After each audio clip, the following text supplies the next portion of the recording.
그 날카로운 질문에 속으로 소리 키워. 승민아 그만 좀 해라.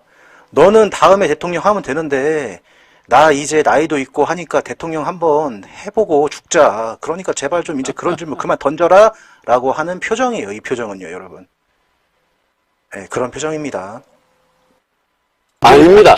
부모님이 하도 극단적인 공약을 많이 하셔가지고. 유 의원님. 예. 옛날에 우리 시대에 그런 적이 있었지 않습니까?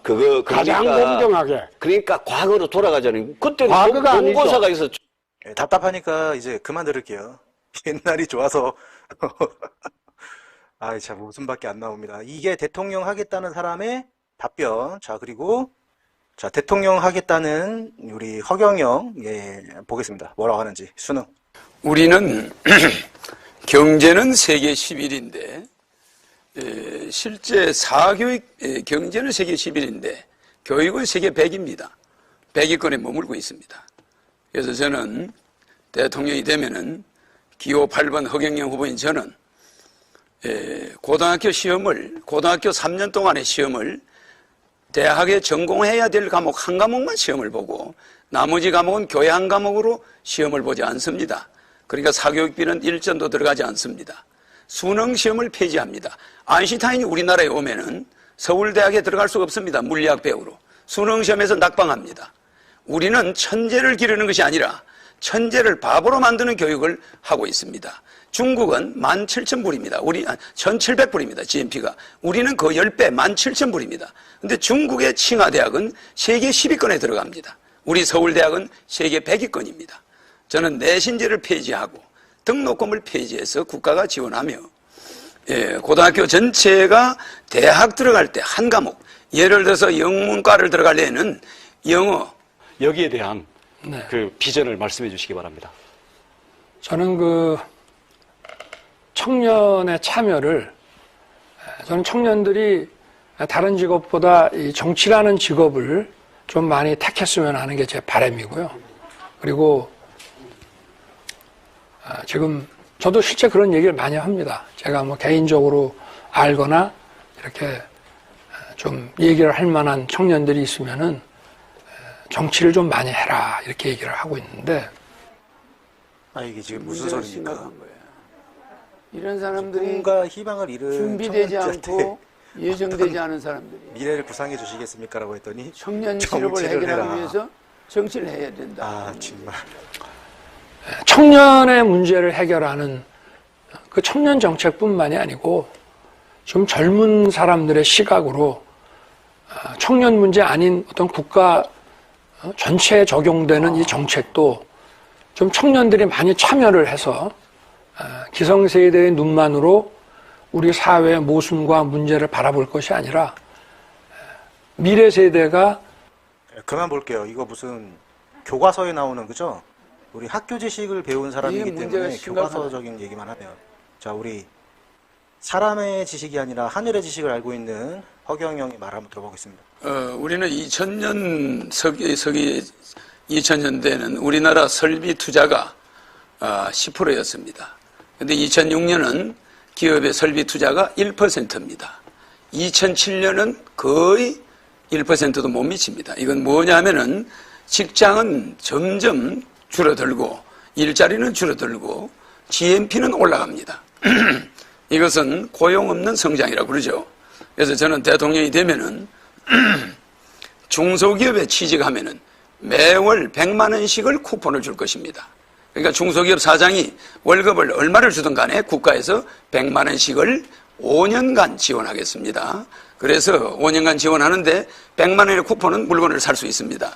그렇게 되면 20대들이 대학을 나와서 중소기업에 일단 들어갑니다. 들어가서 5년을 그 중소기업에 있게 되면은 3억을 무담보 무보증 무이자로 융자를 해줘서 중소기업을 차리게 할 것입니다. 이렇게 하고 국민들이, 우리 젊은이들이 대기업만 선호할 것이 아니라 중소기업에 많이 들어가게 하면서 중소기업의 취직이 용이하게 하고, 또한 반도체는 2만 불까지는 가능하지만 국민소득이 5만 불까지 올라갈 수 없습니다. 그래서 생명윤리법을 변경시켜서라도 줄기세포라든지 생명산업을 확대해야 됩니다. 자, 저 영상은 2007년도의 영상입니다. 중소기업에 취업하는 사람들 100만원 쿠폰제. 자, 2021년으로 와볼게요, 여러분들. 시행하고 있습니까? 중소기업 청년지원금 혜택받기 위한 팁, 내거 그대로 정부지원금 정책자금. 한 10년 후에. 그래서 네, 내가 실현됐죠? 한 거를 다 모방해. 더 이상 얘기 안 할게요. 누구예요, 여러분? 서론 듣는 영상 또 하나 볼게요. 자, 북핵 문제입니다. 북핵 문제. 북핵 문제를 국민들이 굉장히 고민을 하고 있습니다.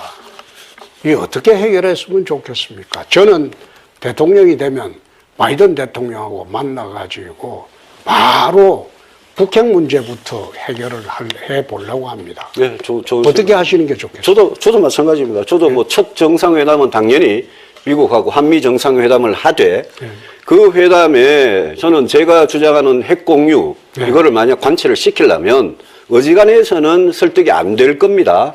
이걸 관철을 시키려면 파이브 아이즈나 쿼드나 이런 데 우리가 가입하겠다. 네. 앞으로 중국에 대해서는 산불 정책 확실히 폐기하겠다. 네. 이런 모든 걸 천명하면서 한미 관계의 어떤 신뢰 이거를 회복해야 미국이 조금 움직일 것 같습니다. 네. 저는 그렇게 하겠습니다.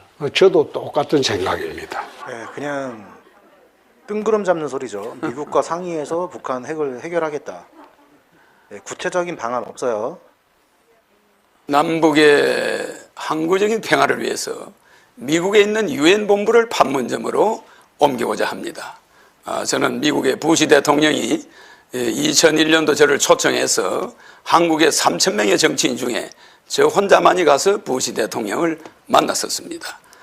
만나서 미국이 요구하는 CVID, 컴플리티 아주 완벽하게 베리파이버리 검증이 가능하게 일리버저버리 되돌릴 수 없게 디스멘틀 폐기하라. 이 CVID를 북한에 제시했습니다. 그런데 북한은 이것을 느슨하게 FVID, 풀리, 충분히 그 다음에 충분히로 바꿔버렸습니다. 그러니까 핵발전소를 그대로 두겠다. 일부 좀 유보해달라. 이런 식으로 하고 있습니다. 그러나 저는 유엔 본부를 판문점에 갖다 놓으면 굳이 핵 문제를 가지고 우리가 북한과 대처할 필요도 없고 그 문제는 미국과 함께 순조롭게 해결될 걸로 봅니다.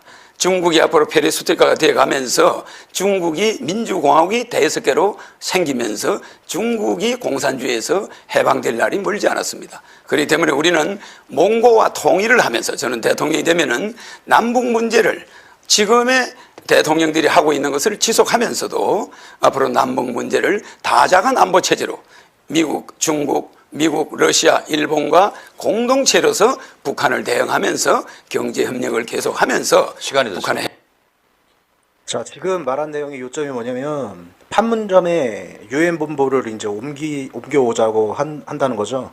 저 얘기 들었을 때 모두가 다 허황되다라고 얘기를 했을 거예요. 그죠?